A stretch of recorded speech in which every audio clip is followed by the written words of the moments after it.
This seems like kind of a strange video for me to make, but the truth is y'all are going to learn about this eventually, so we might as well have a look at it together and see what's going to happen to the future of AI trainers. So what does that mean to me? Well, all I'm referring to here is using something like this new Google AI Studio to watch your screen, kind of creepy, and guide you through a piece of software. And I just set it up today and tried it out a little bit. And I was like, okay, I got to make a video on this. So what we're going to do is we're going to use this Google AI Studio to watch me inside Cubase and to tell me where to click to see what kind of musical advice this AI can suggest and see if it's actually any good.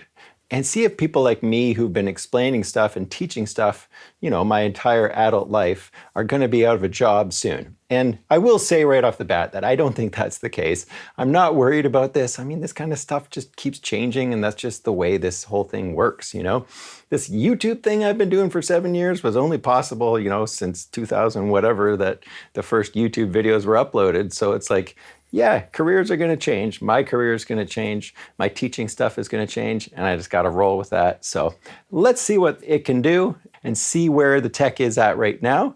And I got to say, just from what I've seen so far, it's extremely impressive. So don't shoot the messenger, but let's have a look. What you need to do is go to aistudio.google.com. And I had to use Chrome to get this to work.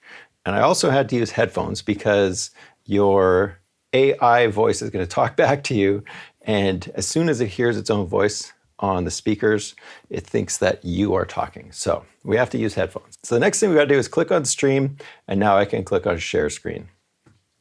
I'm going to click on the entire screen, make sure I'm sharing the right screen because I've got 2 monitors hooked up right now. And in my case, I'm going to use this little microphone. You could use your system microphone, but can you hear me? Yes, I can hear you. It sounds like you are talking about using a microphone. Is there something specific you would like to know or discuss about it? I mean, sure. I'm using a Shure 55SH Series 2 microphone. Do you know anything about that one? Yes, the Shure 55SH Series 2 microphone is a classic dynamic microphone known for its iconic Elvis-style look and suitability for vocals and other instruments. It's a popular choice for live performances and studio recordings. Is there anything else about it you'd like to know? No, that's great. All right, let's go over to Cubase now. Can you see my screen? Yes, I can see your computer screen, and it looks like you have Cubase open now. I do. Right. Well, first, let me make an instrument track. How do I make an instrument track in Cubase? To create an instrument track, go to the menu at the top of your screen and click on Project. Then choose Add Track and select Instrument. A dialog window should appear where you can choose the virtual instrument you want to use. Let me know when you've done that. Okay, I've got a track and I'm opening up a contact instance. Do you have a recommendation for a piano? For a jazzy piano sound, something with a bit of warmth and clarity would be ideal. Perhaps an acoustic piano or a classic electric piano? Let me click on pianos. Which one would you recommend from the ones that I've got here? For a jazzy sound, Alicia's Keys piano or the 40 Vintage Keys instrument might be good choices. All right, let's go with Alicia's Keys, and I'll load something up. Great. Let's get the chord pads ready. Can you please click on the chord pads tab at the bottom of your screen? Why, yes, I can. So I see a bunch of chords here. Do you know how I could change the chords to make them custom chords? Yes, you can customize the chords on the pads. To do that, first click on a chord pad you want to change. Then, in the chord editor on the right, you can modify the root note, chord type, and tensions to create the specific jazz chord you're looking for. Could you give me, let's do 4 chords. We'll start with the first one, and we'll do it in the key of C, but give me like 4 sort of lo-fi jazzy chords, and we'll build each one. For the first chord, let's set the root note to C and the chord type to min 7 to get a C minor 7th chord. You should see this chord appear on one of the pads. Yep, that looks good. How about the next chord? For the next chord, let's try a dominant seventh chord. Okay. Set the root note to G and the chord type to 7. This will give you a G seventh chord. Let me know when you've updated the pad. So it's not giving me the option of a G7. First, I have to choose either major or minor, and then I can choose the 7. So would this be major or minor? For a dominant seventh chord, like G7, you'll typically choose the major root note first, and then add the 7 chord type. So go ahead and select major for the root note, and then select 7 for the chord type. Could we add like a funkier note to this other than just the 7? So something, maybe an extension above that? Yes, you can add extensions to make the chord more funky. Since you have a G7 chord selected, try clicking on the 9 tension in the chord. Nice. Okay. Should we take it even further? Could we make it even crazier? Sure, let's add another tension. How about the flat 9? Love it. Let's add an Eva major 7th chord. Set the root note to E flat and the chord type to Maj 7. Tell me when you've got that added. Okay, got it. Wonderful. You've created a cool, jazzy chord progression. Oh, can you add one more chord that might work with these 3 chords? How about an F minor 7th chord? It would fit well with the chords you have so far. You can create it by setting the root note to F and the chord type to min 7. Can we make it a little bit juicier chord? Let's make that F minor 7th and F minor 9th chord. All right.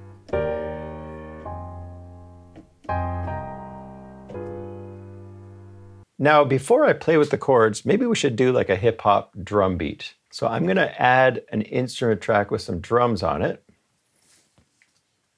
To get a hip-hop beat, look for a drum kit that specializes in hip-hop or electronic sounds. Would you like help finding one? No, I think I've got a good one here. I'll load it up. Great.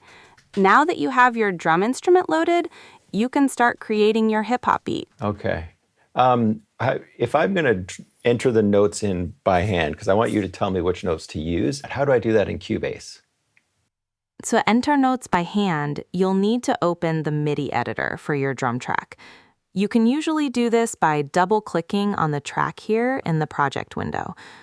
Cubase has a drum editor. Is there some way I can get to that? Yes, Cubase does have a drum editor.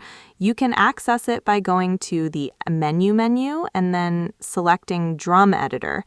Make sure your drum track is selected before you do that. If I go up to the menu, under MIDI, there is an open drum editor. Is that what you're referring to?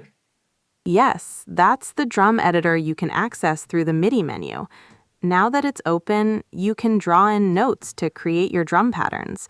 Wow. Let me know if you need help with that. I do. I need you to tell me like what beats to put a bass drum on, let's say, in one bar. Could you suggest something for a hip-hop type beat? For a typical hip-hop beat, you could place a kick drum on beats 1 and 3. Try putting a snare drum on beats 2 and 4 for a classic sound. You can also add hi-hats on every beat or offbeats to create more subdivisions and rhythm. Can you define offbeat? An offbeat is any note that falls in between the main beats. So if your main beats are on 1, 2, 3, 4, the offbeats are on the ands in between, like 1 and, 2 and so on. So what should I set my grid to if I want to go in between the beats? Because right now it's on 16th notes. With the grid set to 1/16th, you can place notes on every 16th note, which gives you the ability to put notes in between the main beats. You can try setting the hi-hats on every 16th note for a faster and more rhythmic feel, or just on the 8th notes for a simpler pattern. So I'm going to change it to 8th notes then. Got it. Now that the grid is set to eighth notes, you can place your hi-hats on every eighth note to create a more consistent and steady sound for your hip-hop beat. All right, I've got that. Let's have a listen to it. This sounds like... Oh, the tempo is totally wrong. What tempo should I be at for a hip-hop style song? You can try a tempo between 70 and 100 BPM for a hip-hop beat. Right Excellent now, your suggestion. project is set to 120 BPM, so lowering it will give you that slower, groovier feel. Yeah. Okay, let's have a listen to this. How does that sound to you? Do you want to try a different tempo or add more instruments? I feel like the beat's a little bit boring. Where could we put a kick drum to make this a little bit more exciting other than 1 and 3? You could try adding another kick drum on the and of beat 2 or on the second 16th note of beat 3. Okay. How do I make this beat go for longer than 1 bar? To make the beat go for longer, you can click and drag the right edge of the drum pattern region in the project window. This will loop the beat for as long as you need. Would you like me to help you do that? Yeah, because right now it's only a beat for 1 bar, and then I've got 3 bars of nothing. So what should I do here? Okay, to loop the beat, click and drag the right edge of the drum region in the project window to the length you desire, like 4 bars. You can then double-click the region to open the drum editor and make any further changes you need. Let me know if you have any questions. So if I drag the right edge, all it does is make this chunk longer, but it doesn't make the beat longer. So what am I doing wrong here? It seems like you've lengthened the MIDI region, but the musical content inside is still 1 bar long. To repeat the beat, you'll need to make the MIDI data extend through the whole length of the region. So how do I do that? With the region selected, you can go to the MIDI menu and choose Functions, then Repeat. This will create copies of the drum pattern within the now longer region. Alternatively, you could hold down the Alt key and drag the region to create a copy, then drag the end of the second region to extend it further. Ooh, I like that. So you're telling me to use the Option or the Alt key, right? Don't forget, I'm on a Mac. Yes, that's right. Hold down the Option key on your Mac while dragging the MIDI region to create a copy, and then extend the copy to loop the beat. Let me know if you have any other questions. Awesome. So let's go back to the chord pads now.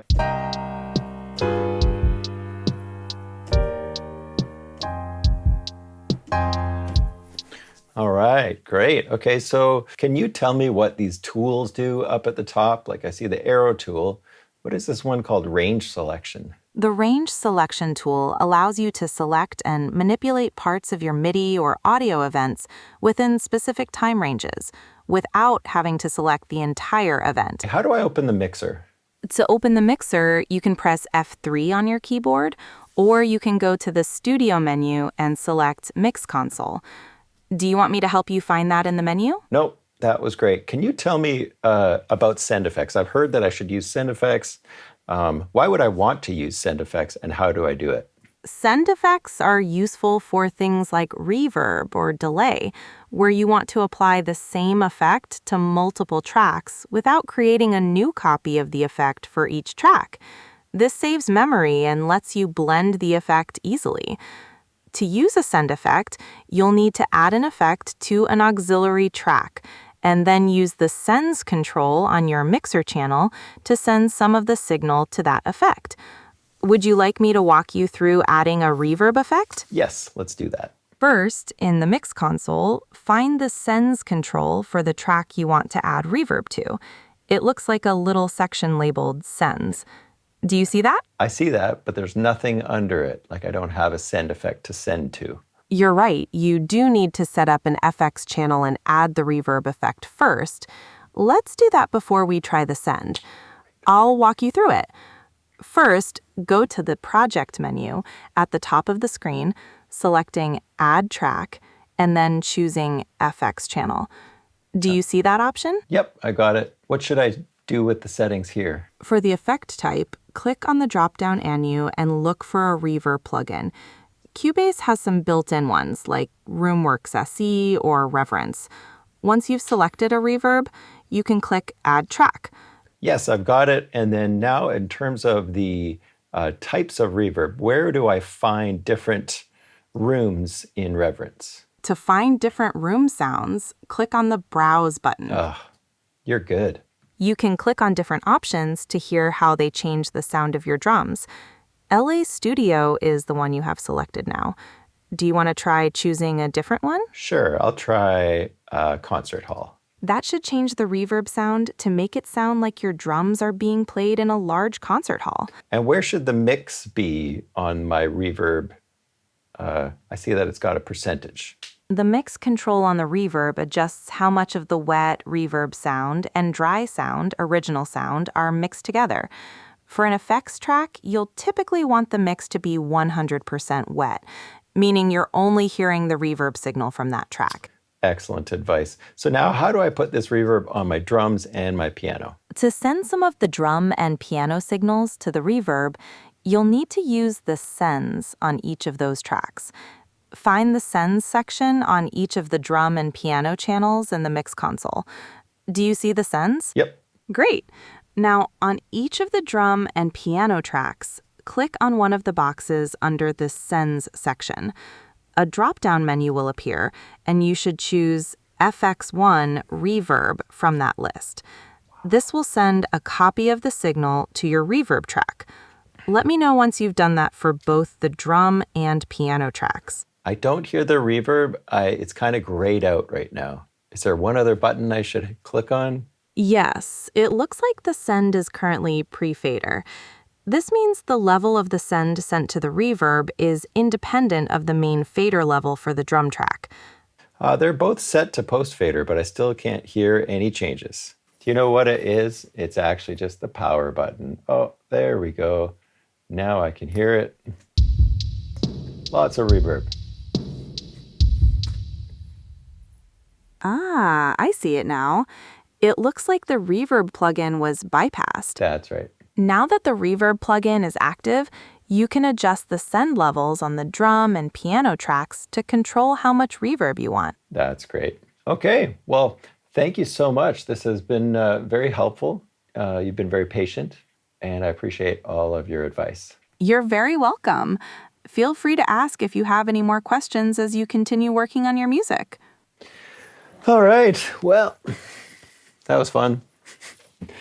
Terrifying and fun all at the same time. So, what do you think? I was personally blown away by how good a job it's doing with a program like Cubase. This is not a popular program. You think of something like Photoshop that's much more widely used. I could imagine that AI would have an easier job of helping you with programs like that because there'd be more information available. But for Cubase, like, wow, it's doing a really good job of telling me where to click and you know, it's missing some things. It's missing some information, and sometimes you forget a little button, or there's a button that you need to click or something like that. It's really in real time, like you're having a conversation with this person. And if you look on the software, you're going to see that there is like a play-by-play of what I said and what it offered to me. So you could come back to this conversation and go, okay, what were send effects again? Oh yeah, let's go back to the send effects thing. Watch that. Like that. This is ridiculous. This is extremely powerful stuff.